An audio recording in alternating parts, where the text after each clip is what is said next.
Forgotten Audible Finds. Is that correct? Right, yeah. Forgotten Audible Finds. I'm your host, Biff Burrows, and this is Rob Lee. And we're going to talk about some finds today. We have Christian Gonzales, Till the End of the Night. And you can take a look at that. We have Simaja. Is that how you say it? That's Simaja, I believe, because they're a German group. German group. No Burning Out. And it's got its extended range, high performance tape, and it was a very good quality. Good quality. Well, so was that. So was this one, but it was not very good quality. And Garth Hewitt. And Mr. Garth did his on chrome tape, so that's everything. Right now we're listening to a little bit of Christian Gonzales. What do you think of Christian Gonzales Till the End of the Night? Well, actually, let me go into a little bit of the history of the finds on these. Okay. Because I can give you the history. Because these all belong. These are all mine. I bought all these. Okay. These two. The Refuge, is it Refuge Records? Refuge Records ones, which is Christian Gonzales and Simaja. We found those both in a. You found. Well, you were probably with me. I don't remember. I don't know. You were probably with me. Well, you remember going to the off-price mall. That was it. We had an off-price mall, and they'd have. I remember they had. That's where we got Alarma and N3D. Yeah, N3D. Well, I mean, I got all the. Well, I got.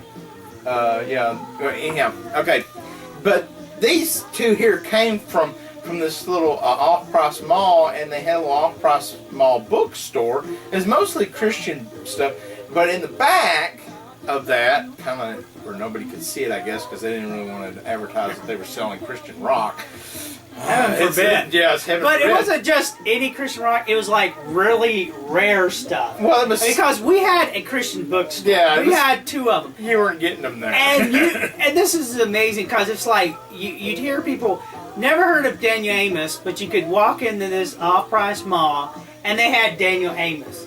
And you couldn't even go to your local Christian bookstore and get Daniel Amos. The biggest Christian rock you get was like Petra. Right. And I'm trying to think of another artist. Well, Michael W. Smith would be big at the time. Yeah, Farrell Darwin Key. Exactly. Yeah. Your mainstreamers. Yeah. Which we could go into all the differences on that. But yeah, so I'd go in there and for $1, lay down $1. I'd get one of these rare LPs or cassette tapes. They didn't have CDs yet. This is a long time ago. And that's where I got those. And then the Garth Hewitt I actually got at the regular mall at one of the one of the music stores there. I don't even remember the name of it, but I remember it's in the bargain bin. So these, I didn't pay a whole lot for them, and that's what you normally do if something you're not familiar with who they are. But Christian Gonzales, I'm not real sure, but I believe he's a California artist, if I remember, even though he's got a Spanish name, but I think he's from California.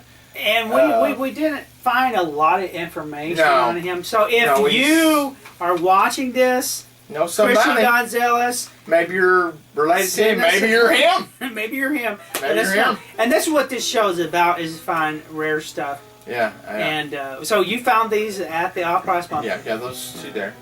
And well, as you can see, Christian Gonzales is a very blues-based artist. You want to talk about Christian Gonzales first? Yeah. Let's talk about Christian here real quick because he'd be the easiest one since we don't have a whole lot on him. In fact, this is what we're listening to is his take right now. This right now. So. But he, like I said, I believe he said, if I remember from some source, he was, I believe, a California artist, which would make sense since he's got a Hispanic name. That probably at some point he went from the border there. But he could have been from Texas, blah blah blah. But that he could be anywhere. I mean, we can't really say that. But something told me that he was probably from California. I could be wrong about that. But anyhow, like I said, he's got this blues based. I remember listening to this album quite a bit. You know, and he's actually got a rap on here.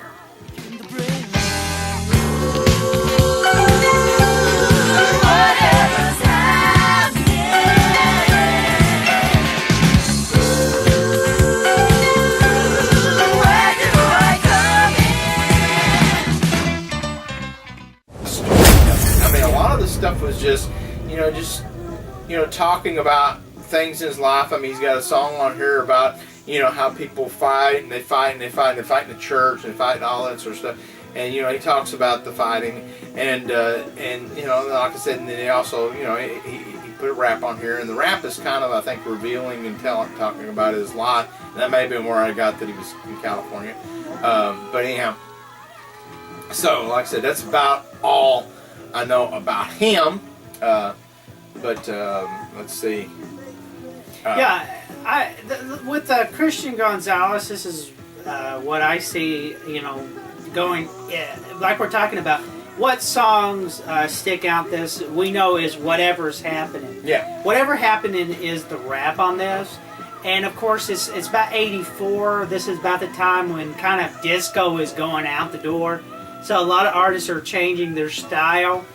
And so Whatever Happened is got that kind of a rap feel to it, like back in the day when you had groups like Blondie did Rapture. Rapture. So it has that kind of Rapture feel to it. And then rap was underground music at the time, basically. But like he said, it's kind of a lot of blues and R&B. Now, the way I looked at it, in my opinion, about these type of artists that were coming out, like Christian Gonzales, was there was group artists like Carmen and people like that. And so, if you like early Carmen, this is probably very, very guitar driven. Yeah, back in the day, like some of that, and the one before that, what was the Sundays on the Way.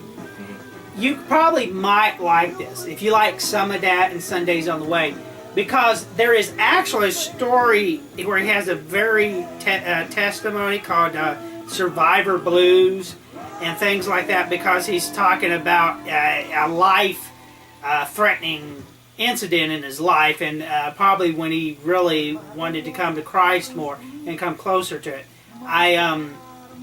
This is more probably targeted for the church. There's a lot of talk about inside fighting inside the church. There's a lot of talk about trying to, keep your life dedicated to Christ more. So this is more church. But I think Christian Gonzales and Carmen were kind of like running on that sort of, line of where Christian contemporary music was going to. Right. And maybe that's your feelings for that's the thing about a lot of what we're going to be covering is because we were big into Christian contemporary music, which is Christian rock. Let's just call it what it is. Yeah. It's Christian rock, and it doesn't matter if it really rocks or not. It was something that that compared with the mainstream music. But when he's talking about the church, that's what Christian contemporary music does. It was so that the Christian would go out and say, well, I could go and plunk down money for this artist who is not going to help me think more about my faith or encourage me in my faith, or I could go over here to one of these Christian artists and find somebody that does, because that's what a lot of these, that's what the Christian music does. That's why it's called Christian music, because it's for the Christians. Now, did it have gospel music in it? Yes. Does it have worship music in it? Yes. It kind of covered the whole thing. I mean, a lot of times you pull the same out, and it'd have a testimony about how the person come to Christ, or it might talk about heaven. It might do some of the things that gospel music does. Yeah. But for the most part, it's for the Christian. So that was the point of that. Well, yeah, the thing is, I see with artists like Christian Gonzales and Carmen and Michael W. Smith, which were coming out with their solo projects. Yeah, that's about the same time, I would say that a lot of record companies were looking for new people. Right. And I think they felt like this would be a risk. We'll take a shot at it.